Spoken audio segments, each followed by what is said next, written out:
pertanyaan kedua dari Ibu Maya. Ya. Sama Ibu Maya, saya akan menjawab pertanyaan Ibu dengan wawasan Ibrani juga. Ya. Nubuat tentang Yesus oleh para nabi serta pengenapannya. Ya. Kalau Anda sudah jadi Kristen sejak lama, Anda tentu sudah tahu jawabannya, kan? Anda sudah banyak sekali literatur yang menuliskan bahwa dinubuatkan dan dia adalah pengenapannya dan dinubuatkan dalam para nabi. Tetapi saya akan pertanyaan Ibu dalam wawasan Ibrani, ya, Jewish insights into Scripture. Ya. Understanding Jesus in his Jewish context, ya. Nah, Tuhan Yesus berkata, Musa menulis tentang aku. Ya. Yohanes 5 ayat 46 sampai 47. Kalau kalian begitu percaya terhadap hukum Torah, ya, bagaimana mungkin kamu tidak percaya kepadaku? Musa menulis tentang aku. Ya. Kita baca ayatnya. Yohanes 5 ayat 46. Sebab jikalau kamu percaya kepada Musa, jikalau kalian percaya kepada Musa, tentu kalian akan percaya juga kepadaku. Sebab ia menulis tentang aku. Ya. Ki lu ta'aminu le Moshe gam li ta'aminu kihu kataf alai. Kalau kamu percaya kepada Musa, tentu kamu akan percaya kepadaku, sebab dia menulis tentang aku. Nah, kapan Musa itu menulis tentang Yesus? Ya.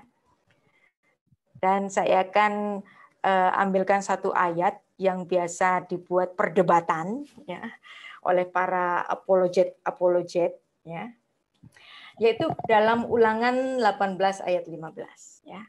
Seorang nabi dari tengah-tengahmu, dari antara saudara-saudaramu, sama seperti aku, akan dibangkitkan bagimu oleh Tuhan Allahmu. Dialah yang harus kamu dengarkan.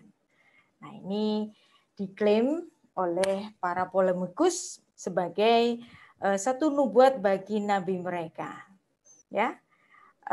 Mereka mengatakan bahwa mereka adalah satu kepercayaan yang diturunkan dari rumpun Ismail. Ya. Itu adalah kepercayaan mereka. Ya. Oke, kita ikutin saja. Ya. Kalau mereka adalah Ismail, dan di sini ditulis, ya, seorang nabi dari tengah-tengahmu, di antara saudara-saudaramu. Ya. Nafi mikir beha meaheha kemoni. Ya.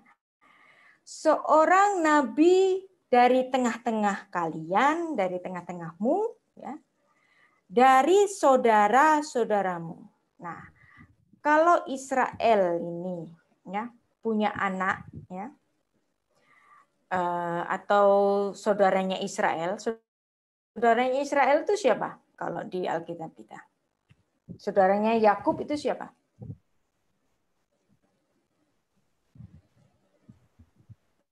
Esau, ya. Tapi kalau misalnya mereka itu dari rumpun Ismail, artinya Ismail ini apanya? Saudaranya atau apanya? Ismail adalah pamannya Yakub. Ya. Jadi seandainya mereka mengklaim agama mereka adalah dari rumpun Ismail, sedangkan ini adalah Israel, nggak cocok. Karena Ismail itu paman, bukan saudara. Nah, tentulah di sini, dalam konteks ini, Musa bicara dalam konteks Bani Israel. Ya.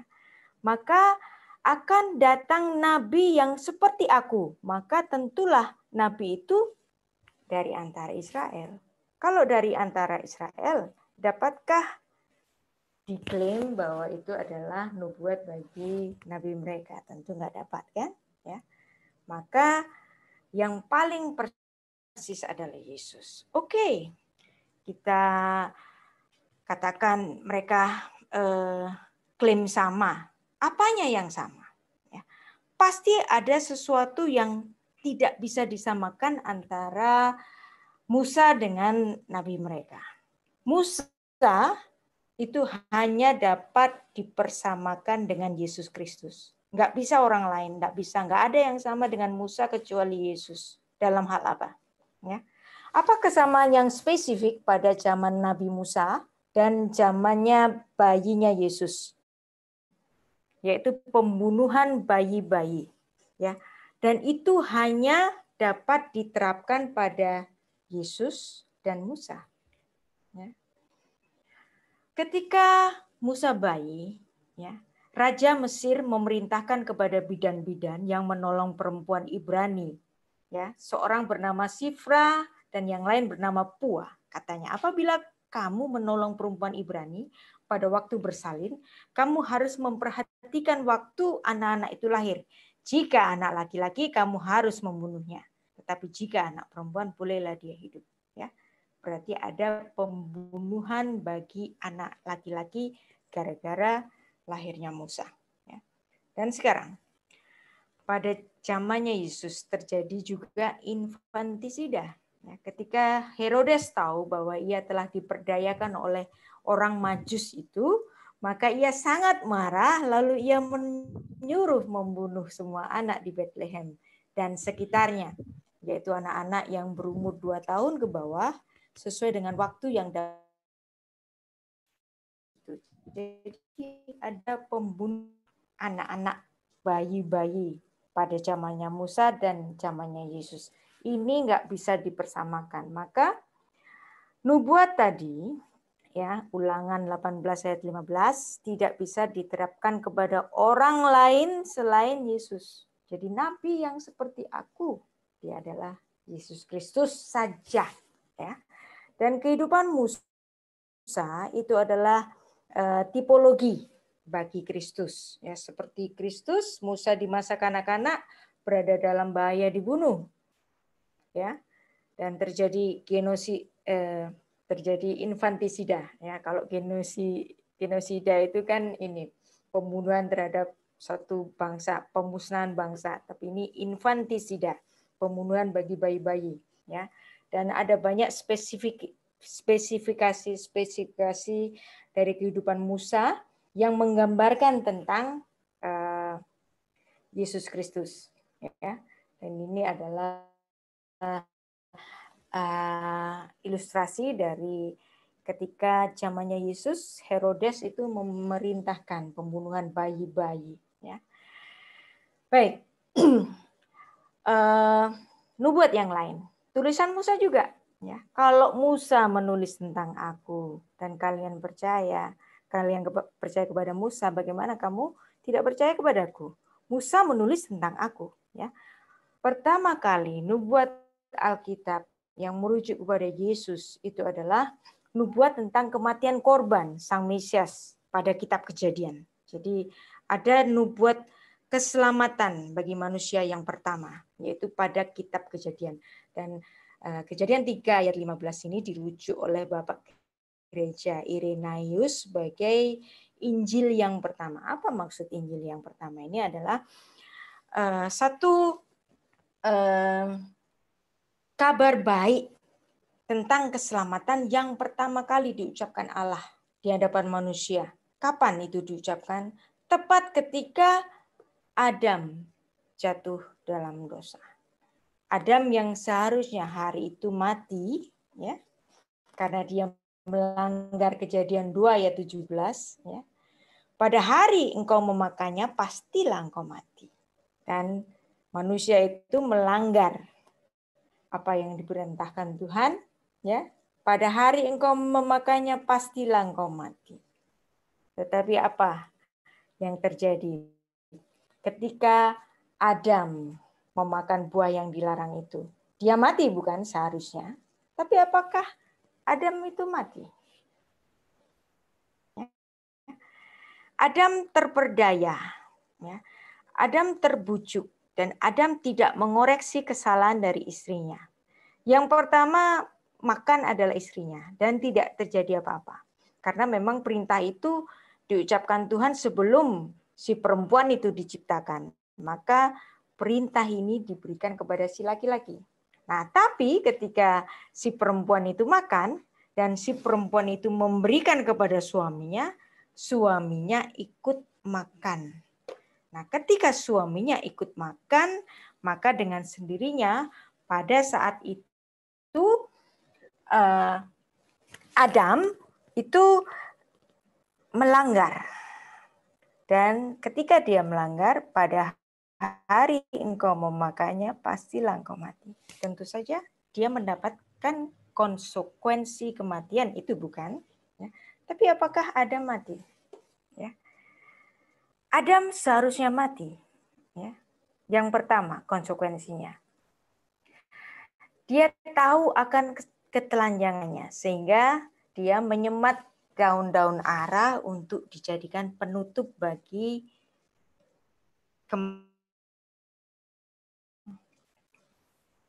dan ketika dia tahu dia telanjang dan dia malu, ya, setelah dia berpakaian, tentulah dia harusnya tidak malu, tapi dia tetap merasa berdosa dan dia merasa takut. Ketika Tuhan berjalan pada taman itu, Adam dan istrinya sembunyi. Kenapa dia sembunyi? Karena ada rasa takut, karena dia sudah melanggar hukum Tuhan itu. Tapi Tuhan memanggil manusia itu, Ayeka, di mana engkau? Ayeka. Pertanyaan ini, ya, Ayeka ini, ya, seharusnya suatu pertanyaan yang aneh, ya. Bukankah Tuhan Maha tahu? Tetapi kenapa dia bertanya, Ayeka, di mana kamu? Pastilah pertanyaan ini mengandung banyak arti. Bahwa pertanyaan di manakah engkau, itu artinya kamu sudah terpisah dari aku. Bukan Tuhan tidak tahu, tentu saja Tuhan Maha tahu. Tetapi pertanyaan itu membuat Allah bersedih sehingga bertanya, di mana kamu? Aku sekarang tidak dapat berhubungan dengan kamu seperti dulu. Ya. Dan Tuhan tahu konsekuensi yang harus dipikul Adam adalah apa? Kematian. Maka karena Adam menerima konsekuensi kematian ini, maka Tuhan memberikan satu tipologi yang pertama tentang keselamatan itu. Dan ini dibaca oleh Bapak Gereja Irenaeus tadi sebagai satu harapan bagi Adam, bagi manusia. Ya, sehingga Kejadian 3 ayat 15 itu disebut sebagai berita Injil yang pertama, atau dalam bahasa Latin itu disebut sebagai proto-evangelium, atau dalam bahasa Ibrani sebagai Besorat Harishona. Ya. Besorat Harishona ini menjadi satu harapan bagi datangnya Sang Mesias. Ya. Hatikva Mesia. Ini dibahas di buku saya pada bab 19. Ya, itu sangat lengkap sekali dan saya tidak menjelaskan di sini sedetail itu. Detailnya ada di sini atau Anda dapat melihat rekaman kelas untuk pembahasan Kejadian pasal 3. Ya, juga dibahas sekali lagi secara detail lagi dalam buku Injil Salib, ya. Tentang judulnya memang Proto-Evangelium. Jadi judulnya memang tentang Kejadian 3 ayat 15. Ya. Apa isi dari Kejadian 3 ayat 15? Ya, Besorat Harishona itu. Ve'eva asit benecha uven haisha uven sar'aha uven sar'ah hu yushu ve'ata teshuvenu akef. Nah, kenapa saya membaca dalam bahasa ini? Karena kalau Anda membaca dalam bahasa Indonesia atau dalam bahasa Inggris, ayat ini hampir tidak dapat Anda pahami sebagai Injil yang pertama. Tetapi kalau Anda membaca ini dalam bahasa Ibrani, ya, Anda akan tergetar hatinya, ya, bagaimana Musa ya menuliskan satu nubuat dari Tuhan yang pertama tentang keselamatan itu. Aku akan mengadakan permusuhan antara engkau dan perempuan ini, antara keturunanmu dan keturunannya. Keturunannya akan meremukkan kepalamu dan kau akan meremukkan tumitnya. Aneh, ya. Kenapa dikatakan tumit? Ya, heel, tumit. Kalau ini dibaca dalam bahasa Indonesia atau dalam bahasa Inggris, Anda nggak have no idea apa sih maksudnya tumit. Tapi kalau Anda membaca tumit ini dalam bahasa Ibrani, akev di sini. Akev di sini itu adalah kata dasar dari nama bagi seseorang yang memiliki arti tumit. Siapa dia? Yakov. Yakub. Yakov. Yakov. Ya, Yakov. Akev, Yakov. Nah, Tuhan masih bicara tentang simbol yang belum dipahami oleh Adam dan istrinya waktu itu, ya, Yakov. Tetapi ini adalah satu harapan bahwa akan datang keturunan dari si perempuan, ya, dari rumpun tumit, ya. Dan ini bisa kita dapat bandingkan bagaimana orang Yahudi mengartikan Akev ini, si tumit ini, ya, Yakov, Akev, tumit, ya. Itu pada nanti dari terjemahan Targum Jonathan. Nah, ini saya lanjutkan dengan pertanyaan dari Pak Samuel tentang Mesias, ya, karena ini berhubungan antara nubuat Yesus oleh para nabi serta penggenapannya dan istilah dari Mesias itu. Nah, Kejadian 3 ayat 15 itu bagi orang Yahudi itu merujuk kepada Raja Mesias. Mana buktinya? Ya. Yang pertama, kita pahami dulu tentang nama Yesus. Yesus Sang Mesias. Yesus disebut sebagai Yeshua HaMashiach. Ya. Yeshua di sini atau diyunanikan, nama Yeshua itu menjadi Yesus. Yesus. Nah, kenapa ada es di sini? Itu adalah nama yang ditujukan kepada maskulin. Jadi Yeshua, ya, dia harus memakai akhiran es karena dia adalah seorang maskulin. Maka Yesus seperti Kefa menjadi Kefas, ya, ya, Yesus. Jadi Yeshua menjadi Yesus. Nah, itu adalah helenisasi dari nama Yesus. Nah, Kristus. Nah, Kristus itu yang diurapi. Mashiach dalam bahasa Yunani Kristus. Ya. Matius menuliskan Injil dalam bahasa asli Yesus Kristus. Ya, Yesus Sang Mesias, Yesus yang diurapi. Ya, Biblos, Geneseos, Isu, Kristu, Huiu, David, Huiu, Abraham. Nah, kenapa Yesus menjadi Isu? Nah, ini adalah penulisan dari bentuk genitif dari kata Yesus tadi. Nah, dalam bahasa Ibrani disebut dengan Yeshua HaMashiach. Shefer Toledot Yeshua HaMashiach ben David ben Abraham. Nah, Yesus disebut, Anda lihat di sini, ya, kata Akev di sini. Pemahamannya dalam Targum Jonathan. Ya. Targum Jonathan itu nanti menyebut merujuk si keturunan atau dari rumpun tumit itu adalah Raja Mesias. Ya, oke. Pemakaian dalam bahasa Ibrani modern si tumit itu bisa disebut dengan Laakov Achare Misehu. Jadi kata tumit itu bisa berarti menumit, bisa berarti membuntuti, nah, menguntit. Nah, jadi misalnya seorang ada istilah dalam orang-orang Yahudi biasanya Jacobin somebody, ya. To Jacob someone, membuntuti seseorang, mengikuti seseorang. Nah, itu nama dari Yakub, orang yang membuntuti. Dan ini juga masih dipakai dalam istilah-istilah bahasa Ibrani modern, ya. Ya.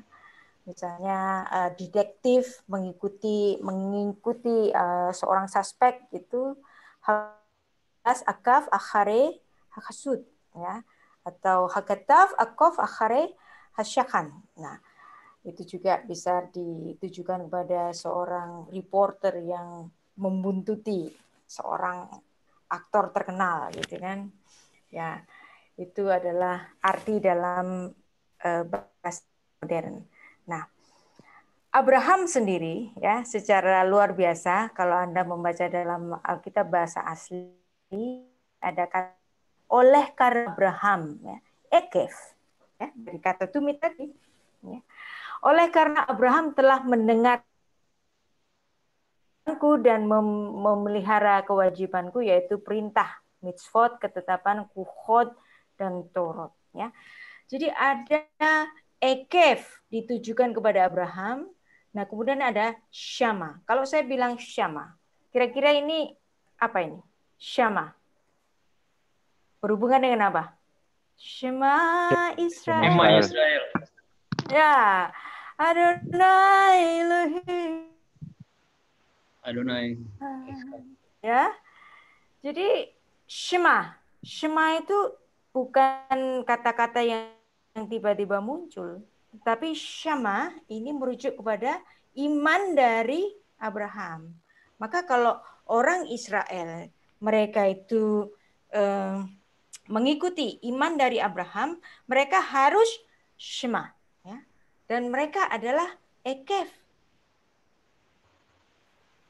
Rumpun dari situmit. Ya. Wow. Kalau Anda membaca dari bahasa aslinya, Anda akan mendapatkan lebih dalam lagi, ya. Ketaatan Abraham, syama. Nah, kata syama itu bisa artinya mendengar, bisa dalam artian mentaati. Nah, taat dalam hal apa? Taat dalam hal yaitu mitzvotai, kepada perintah-perintahku, ya. Kuhodai, taat dalam ketetapan-ketetapanku, ya. V torotai, taat dalam hukum-hukumku. Wah, Abraham dirujuk sebagai seorang yang syama terhadap perintah-perintahku, ketetapan-ketetapanku, dan torah-torahku, ya, hukum-hukumku. Maka syahadat orang Israel dikatakan syama. Syama terhadap apa? Terhadap Allah yang disembah oleh Abraham, dan Allah itu adalah Allah yang satu-satunya. Shema Israel. Adonai Eloheinu. Adonai Echad. Nah, kata Shema ini merujuk kepada iman yang dimiliki oleh Abraham yang sudah dituliskan pada Kejadian 26 ayat 5. Jadi, apa yang terjadi pada orang-orang Israel kemudian pernah terlepas dari apa yang ditulis dalam kitab Kejadian. Maka kitab Kejadian ini bolehlah kita pandang sebagai kitab genealogi of everything. Genealogi alam semesta, genealogi dari manusia, genealogi dari iman. Iman dari siapa? Iman dari Abraham. Ditulis dalam kitab Kejadian. Shema Israel, Adonai Eloheinu, Adonai Echad, ya. Dan kalau Anda banyak sekali membaca literatur Yahudi, ya, ada satu puisi ini adalah puisi yang biasanya diajarkan kepada anak-anak. Mereka sudah diajari tentang syahadat orang Israel, Shema Israel, Adonai Eloheinu, Adonai Echad, yaitu dirupakan dalam satu puisi yang disebut Echad Miyodea. Echad Miyodea. Echad mi yodea, Echad ani yodea, Echad Eloheinu shebashamayim uba'aretz. Ya. Jadi Echad mi yodea, satu. Siapa yang tahu? Satu aku tahu. Satu Allah kita yang ada di sorga dan yang di bumi. Itu adalah nah, kata akef tadi ya itu nggak ada hubungannya ya, nggak maksudnya tidak bisa dipahami oleh Abraham atau bahkan oleh Adam kala itu. Tetapi pada masa kemudian ya kata akef ini dijelaskan oleh para rabi Yahudi itu sebagai apa? Malkishah. Ya. Akef tadi dirujuk oleh Jonathan Ben Uziel itu sebagai Malcha Mesiha, ya, Raja Mesias, Kejadian 3 ayat 15. Wow, ya. Jadi rujukan proto evangelium itu sebagai rujukan kepada Yesus Kristus tidak hanya dipercaya oleh orang Kristen Ibrani, oleh orang-orang Yahudi, bahwa itu merujuk kepada Yesus Kristus nanti yang lahir pada rumpun Akef, pada rumpun Situm, pada rumpun Yakub, dan Yesus juga mengkonfirmasinya ya bahwa keselamatan datang dari bangsa Yahudi, ya. Dan ini menjadi satu rujukan bagi kematian berdarah dari Sang Mesias itu, ya. Dan Yesus ya ada kematian tukar guling yang sudah dirupakan oleh Tuhan pada Taman Eden. Ada binatang yang tidak berdosa dibunuh oleh Tuhan, ya. Dan kemudian diambil kulitnya untuk menutupi aib dari Adam, untuk menutupi ketelanjangan dari Adam. Bu. Itu menjadi satu dasar dari silakan. Ya, saya mau ngomentari aja Bu, teringat nanti supaya nggak lupa soal yang tadi Sema Israel itu Bu. Itu kan bagi saya temukan itu di Markus 12 ayat yang ke-29 sampai 30. Soalnya Yesus ada membuat pemaparan tentang apa hukum-hukum yang terutama kan gitu. Nah, yang saya titik beratkan gini Bu. Kalau di Ulangan 6 ayat 4 itu kan katanya ehad Bu, ehad. Sementara di Markus 12 ini dipakai kata estin Bu. Nah, maksud saya ini seragam atau tidak Bu? Soalnya nanti bisa saja dengan tidak pengertian bisa saja artinya itu kayak membilang sesuatu angka kah atau angka atau urutan angka kah. Nah, ini Bu maksudnya. Sementara yang saya tahu itu sebenarnya kata Yunani estin. Iya, Bu. Apa yang dikutip oleh Markus itu adalah kutipan dari Shema Israel ini. Dari Markus 12 ayat 29 ya. Saya baca ayatnya dalam bahasa Yunani. Kurios hoteos hemon ya. Hoteos hemon kurios heis estin ya. Heis ya. Heis satu estin adalah ya. Kurios heis estin. Tuhan satu adalah. Jadi ya sama sebenarnya. Apa yang dikatakan ehad heis ya atau hen heis ya. Satu adalah. Jadi terjemahnya nggak salah Bapak, sama. Nah. Dan itu adalah terjemahan bagi Ulangan 6 ayat 4 itu ya. Kalau Anda membaca Ulangan 6 ayat 4 dalam Septuaginta, nulisnya begini. Aku Israel, Hotheos hemon, kurios heis estin. Persis. Jadi apa yang dituliskan oleh Markus di sini itu dia mengutip persis apa yang ditulis di Septuaginta. Nah, sekarang saya tanya. Septuaginta itu tidak dituliskan oleh orang-orang Kristen atau tidak diterjemahkan oleh murid-murid Yesus. Tapi kapan diterjemahkan? Pada Alexander Agung. Ada yang tahu? Ya, ketika zamannya Alexander Agung di Alexandria. Pada kekuasaan Alexander Agung, ya, Alexander ini sekaligus menjadi penguasa dan dia memperkenalkan Yunani Koine. Nah, bahasa Yunani Koine ini dijadikan bahasa dagangan, dijadikan bahasa para cerdik pandai. Nah, kemudian ada golongan Rabi Yahudi, 70 orang Rabi Yahudi itu menerjemahkan tanah Ibrani ini ke dalam bahasa Yunani. Sudah ada ya setelah kekuasaan Alexander Agung. Nah, kemudian ketika bahasa Yunani ini dikenal oleh negara-negara jajahan dari Makedonia, ya, dan bahasa ini dipahami oleh banyak dari negara-negara jajahannya termasuk di Alexandria, ya. Para rabi Yahudi ini menerjemahkan tanah Ibrani itu dengan aku, ya. Saya baca lagi, aku Israel. Ya.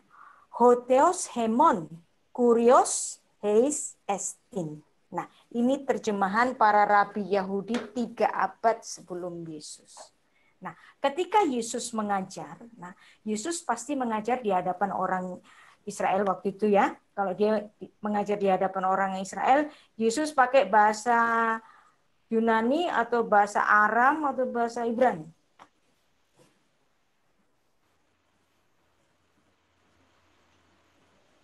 Yang diajar orang Yahudi bukan? Nah, orang Yahudi waktu itu berbicara bahasa Ibrani itu kalau mempelajari Torah, ya. Nah, bahasa sehari-hari mereka adalah bahasa Aram. Nah, Tuhan Yesus mengutip dari kitab Torah, Ulangan 6 ayat 4. Nah, kutipan Yesus dari Torah ini tentu saja Yesus membacanya dalam bahasa Ibrani. Nah, karena si Markus ini menulis Injilnya dalam bahasa Yunani, maka dia tidak sembarangan mengutip. Dia mengutip apa yang sudah ada, yang juga menjadi rujukan bagi orang Yahudi yang berbahasa Yunani. Maka dia mengutip persis dari Septuaginta, aku Israel, hotheos hemon, heis estin. Ya, jadi sama. Jadi terjemahan ini nggak salah karena Markus tidak menuliskannya sendiri, tetapi dia mengutip betul-betul apa yang dikutip Yesus, Ulangan 6 ayat 4. Jelas Bapak? Pak Ferdinand? Oke Iya. ya? Oke, jelas ya Pak Ferdinand ya. Mungkin Ibu bisa dilanjutkan kembali, mohon untuk bagi yang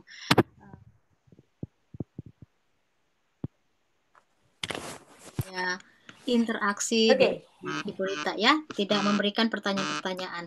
Silakan Ibu Rita dilanjutkan. Baik. Saya lanjutkan ya.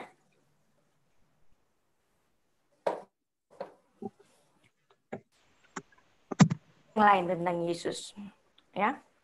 Nubuat kematian berdarah, merah kirmizi. Nah, ini saya ambilkan hal-hal yang menarik saja. Tentu saja ada banyak sekali nubuat tentang Yesus yang sudah digenapi oleh Yesus Kristus sendiri. Tapi di sini ada satu nubuat yang sangat menarik sekali, ya. Bagaimana sampai Alkitab itu menubuatkan suatu visual, menubuatkan visual dari apa yang nanti terjadi, yang akan dialami oleh Yesus Kristus, yaitu nubuat kematian berdarah. Ya. Jadi Anda lihat di sini, ya, ini Yesus kematian berdarah di atas kayu salib, darahnya itu sampai menempel di kayu. Darah itu tentulah berwarna apa? Warna merah, ya. Walaupun orang bangsawan dibilang darah biru, tetap aja darahnya merah sebenarnya, ya. Nah, Anda lihat di sini, ini adalah ulat, ya. Nama ulat tolaat dalam bahasa Ibrani. Nah, bagaimana kata tolaat ini merujuk sebagai nubuat kepada sengsara dari Kristus, ya. Mazmur pasal 22 ditulis oleh Raja Daud 1000 tahun sebelum Tuhan Yesus lahir, ya. Dia menuliskan simbol-simbol, ya, tentang merah kirmis, ya, darah yang menempel di kayu, dan itu menjadi penggambaran bahwa darah-darah Sang Mesias, ya, noda-noda darah akan menempel pada kayu salib, ya. Dan ini dari buku Injil Salib pada bab ke-22, ya. Ini buku ini masih dalam proses cetak, mudah-mudahan dalam waktu dekat bisa dirilis, ya. Dan ini menarik sekali, salah satu dari nubuat bagi Tuhan Yesus Kristus, ya. Daud bermazmur, ya, tapi aku ini ulat dan bukan orang, celah bagi manusia, dihina orang banyak, ya. Ve'anochi tolaat, ya. Tolaat itu adalah ulat kirmisi, ya. Dan oleh orang Yahudi, Mazmur pasal 22 ini dirujuk sebagai Mazmur mesianik, ya, bahwa ada kematian berdarah yang akan dilalui oleh Sang Mesias. Ya. Seorang melihat aku, mengolok-olok aku, mereka mencibirkan bibirnya dan menggelengkan kepalanya. Ini juga bicara tentang sengsara Kristus, ya. Nah, ulat tolaat yang disebut tolaat ini atau ulat kirmisi dalam bahasa Indonesia disebut kirmizi itu mengambil dari menyerap dari bahasa Arab, ya, kirmis, ya, kermes dari kata, jadi kirmisi, jadi maksudnya merah, karena warna merah dari pewarna dari biasanya itu diambil dari merahnya ulat-ulat ini. Nah, Anda lihat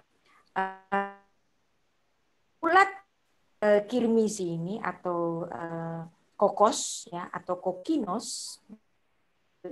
Nah, tolaat ini mempunyai satu spesifikasi dalam dia berkembang biak. Nah, ketika bertelur, ya, ketika dia bertelur itu dia harus mati. Ini bisa keluar dari tubuhnya. Nah, ketika telur-telur ini keluar, maka, ya, merahnya dari induk dari tolaat tadi itu, ya, membasahi dari, dan di sini secara ajaib luar biasa oleh orang-orang Yahudi, dia berkembang biak dan mengeluarkan telur-telurnya, dia harus mati dan terdapat tanda merah, ya, getah merah itu membasahi di kayu itu, dan ini menjadi satu gambaran nubuat dari kematian Kristus, ya. Jadi cara matinya pun ditunjukkan dalam Alkitab kita, maka tidak bisa tidak, itu hanya merujuk kepada Yesus Kristus saja. Jadi cara kematian seperti ini, ya.